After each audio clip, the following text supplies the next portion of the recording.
to Tripura Info News Update. Members of the Akhil Bharatiya Vidyarthi Parishad (ABVP) staged a road blockade in front of Dharmnagara police station on Wednesday.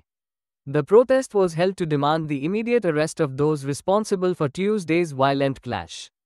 The students alleged that despite the seriousness of the incident, the culprits have not yet been apprehended. They raised slogans and blocked the road, urging authorities to take swift and strict action. Listen to Akhil Bharatiya Vidyarthi Parishad (ABVP) leader what he said about their demand. কলেজের অভ্যন্তরীণ কিছু বিষয় নিয়ে কলেজের মধ্যে একটি বিশৃঙ্খলার সৃষ্টি হয়। সেই সময় ধর্মনগর কলেজ প্রেসিডেন্ট শ্রীমতী অনামিকা দাসের নেতৃত্বে সেই সমস্যার সমাধান করা হয়।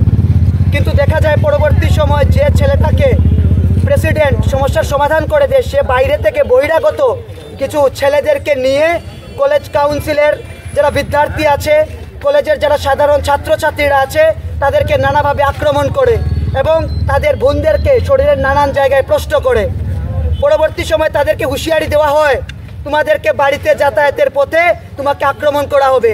পরবর্তী সময় দেখা যায় আমাদের ধর্মনগর নগর শাখার সহ সম্পাদক সুবীর নন্দী ভাইয়ের ওপর এফআইআর দায়ের করা হয় ধর্মনগর প্রশাসনের কাছে। মিথ্যেভাবে তারা এইভাবে কার্যক্রম চলছে। আমাদের প্রশ্ন হচ্ছে, ধর্মনগর কলেজের মধ্যে সমস্যা হতে পারে, সেই সমস্যার সমাধানের জন্য আমাদের ধর্মনগর কলেজের প্রিন্সিপাল, কলেজের যে বডি তা রয়েছে, কিন্তু সেই কিছুকে উপেক্ষা করে বাইরে থেকে বহিরাগতকে নিয়ে কলেজের শান্তি শৃঙ্খলাকে নষ্ট করার চেষ্টা করা হয়েছে, যার কারণে আমাদের ধর্মনগর কলেজের মধ্যে একটি বিশৃঙ্খলা সৃষ্টি করা হয়েছে।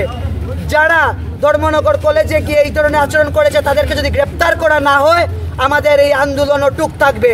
যতক্ষণ না তাদেরকে গ্রেপ্তার করা হবে আমাদের ছাত্র যুব সমাজ রাস্তায় থামবে। আর এই আন্দোলন শুধুমাত্র ধর্মনগরে নয়, তার পাশাপাশি উত্তর ত্রিপুরা জেলার প্রত্যেকটা প্রান্তে হবে। তার কারণ আমাদের ধর্মনগর কলেজে উত্তর ত্রিপুরার নানান প্রান্ত থেকে আগত ছাত্রছাত্রীরা পঠন পাঠন করে।